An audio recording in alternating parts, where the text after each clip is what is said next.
Man, it's a pleasure to bring a true entrepreneur in the real estate game.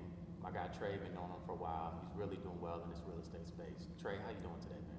I'm doing good, man. I'm blessed to be here with you. Awesome, man. Yeah. Awesome. Well, what are you into, man? Obviously, you got the real estate overseas and Yeah, Europe yeah, and all yeah. kinds of stuff. Talk to me. Well, you know, I've been in the real estate game as an agent, investor, coaching, building coaching programs for 15 years now.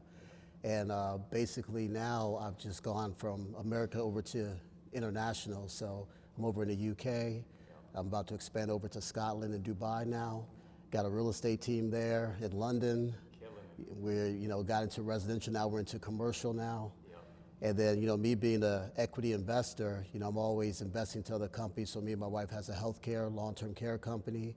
And then also I just acquired ownership of a soccer club team here in Minnesota. I'm going to be the second professional soccer team in a couple of years in Minnesota. So I'm excited about that adventure. Getting those multiple streams of income, man. Passive income on top of that.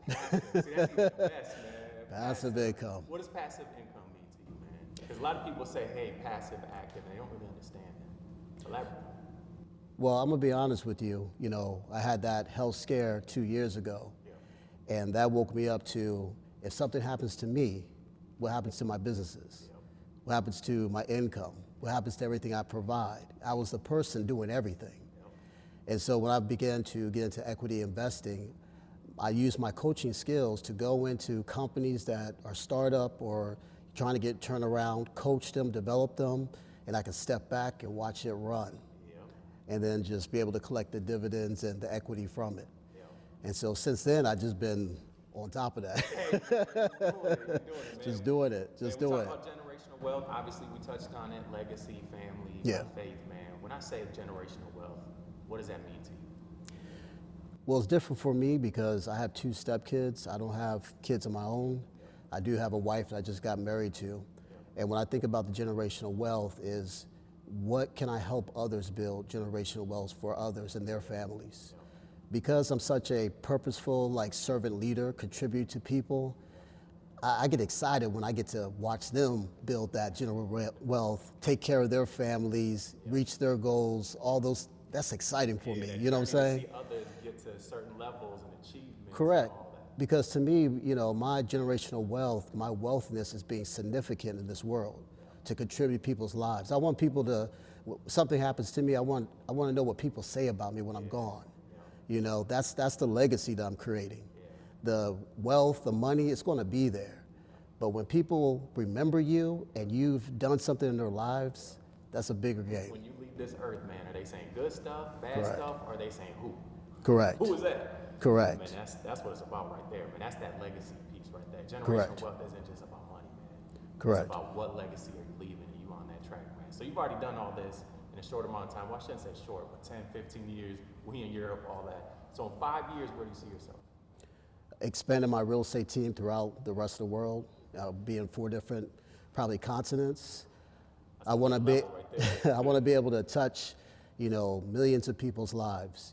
Help them build generational wealth. And I think the biggest thing for me is our youth. I've always wanted to create a youth leadership academy or something because our schools and those systems, they don't teach the kids how to debt management or financial literacy or how to run a company or be an owner. And it takes people like us to go to those children and show them the way. And if we could teach them that, we could teach them that young, by the time they get to college and move on, they're going to be ready to thrive. I agree, man. So we've known each other for a short amount of time, man, but I've seen your growth, you've seen mine, we've had so many good conversations. Man, how have I helped you, Trey? And how can I continue to help your business? I think about you is, after our first meeting conversation, when I kind of asked you the questions about your purpose and what you want to do, and then the next day you just took off. And now look where we're at right now, man. 100%. You're on stage, you're talking to people, you're reaching out to people, you're contributing, and that's what you did for me. Again, you shine. I took my sunshine and put it in front of you, and you began to shine brighter and brighter. You know what I'm saying? And so to me, you're a story, you're a testimonial of what God can do through me to you. And that's what you did for me, man. Man, I appreciate that, because that conversation we had, man, I was all over the place, man. I was like, I want to do this, I want to Yeah. do that. And Yeah. you did, man. You was like, hey, here it is. Here's the sun. Yeah. Here's the faith. Here's what God's saying, man. Yeah. And it really got us here. Like you said, that was a short amount of time. Yeah. We on stage leading 60, 70 people Exactly. on this generation. So I'm just proud of you. That's what you did for me. It's making me proud. Man. Yeah. I'm about to tear up, man. I appreciate that. So, before we get to all the emotional stuff, good question for you. What's more valuable, $1 million cash or 1 million followers on social media? I think for me, it will be the $1 million because, again, I want to invest it back into the kids. I want to invest it back to other people.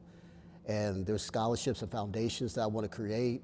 So there's just more that I want to give that God has told us to not just tithe, but to contribute, you know, to be more than just 10%. I want to be 150%, you know what I'm saying? Reach the loss at any cost, man. So I think I could take that and really give and do the things that God wants me to do. Yeah, man, I second that, man. Trey. All right, brother.